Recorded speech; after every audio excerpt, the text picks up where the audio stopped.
Hello, I'm Tim Collins from the Digivac Company, and I'm going to show you an example of upstream vacuum level control using our Model 201 multi-gauge VLC controller. So let me first describe the system that we have here. What we have is a 0.5 gallon vessel that we want to control. We want to maintain this vacuum, for example, from say 0.5 torr to about 5 torr.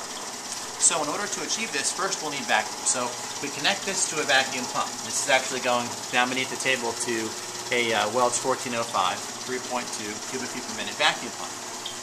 In line what we have here is a 10 torr capacitance manometer and also a bleed valve.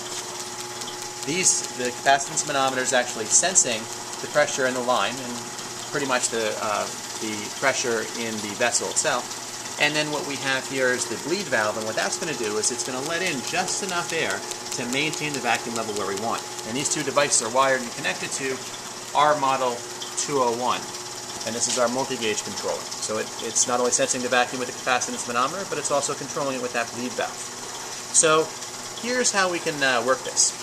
If we look here, this is our application, not required, but a nice way to control it, that allows us to easily see not only the vacuum, but the S, or the set point at which we're controlling vacuum. So what we can do is we can actually change this set point to some other number, maybe to say 0.7. And what we'll see is that the vacuum level will actually immediately start moving and approach that preferred vacuum reading. We can kind of click over to the graph setting, and we can see before we were about 2-ish, and now we're going to go towards that set point of about 0.7.